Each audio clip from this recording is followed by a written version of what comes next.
Everyone, so আজকে আমরা চলে গিয়েছিলাম নৈহাটির বড় মার দর্শন করতে। এই দিনটা হচ্ছে 24শে ডিসেম্বর, মানে ক্রিসমাস ইভ। আজকের দিনে সকালবেলা ব্রেকফাস্ট কমপ্লিট করে চলে গিয়েছিলাম কম্পিউটার ক্লাসেস করতে, কারণ আজকেও আমার এক্সাম রয়েছে। বাড়ি ফিরে দেখি মা ক্রিসমাসের জন্য একটা সুন্দর কেক পারচেস করেছে। ক্রিসমাসের অপেক্ষা না করেই আজকেই কেকটাকে খেয়ে ফেলেছি। আমাদের পরিচিত এক হোম বেকারের কাছ থেকে আমরা এই কেকটা কিনেছি। তাদেরকে তো বলেইছিলাম আজকে হচ্ছে 24 তারিখ, আর আজকে আমরা যাব নৈহাটির বড় মার দর্শন করতে। সিম্পল সাজগোজ কমপ্লিট করে নিয়ে আজকে দুপুরের খাওয়া দাওয়াটা কমপ্লিট করলাম। আর আজকে দুপুরে লাঞ্চে ছিল বেগুন ভাজা, শাক চচ্চড়ি, কাঁচা টমেটোর ঝাল আর সাথে লাউ বাটা।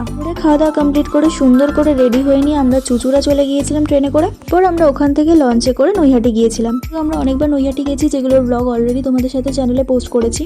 যতবারই নৈহাটি গেছি আমরা গাড়ি করে গেছি, বাট এই ফার্স্ট টাইম আমরা লঞ্চে করে নৈহাটি আসলাম। রাস্তাঘাটে খুব একটা ভিড় ছিল না, বেশ কমই ভিড় ছিল।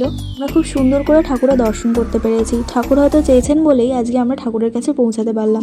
যাওয়ার অনেক দিনের আমাদের প্ল্যান ছিল, বাট অবশেষে আজকে আমরা গিয়ে পৌঁছালাম। ঠাকুরকে পুজো দেওয়া কমপ্লিট করে আমরা বাইরে চলে আসি, আর তারপরে ট্রেন ধরে বাড়ি চলে আসি। ট্রেনে করে বাড়ি আসবার পথে আমি খেয়েছিলাম গুড়কাঠি, সবেদা আর বাদাম। আজকের ভিডিওটা এইটুকুটাই। দেখা করবো তোমাদের সাথে 25শে ডিসেম্বরে মিনি ব্লগ নিয়ে। তো চলো টাটা, অ্যাডভান্স মেরি ক্রিসমাস সবাইকে।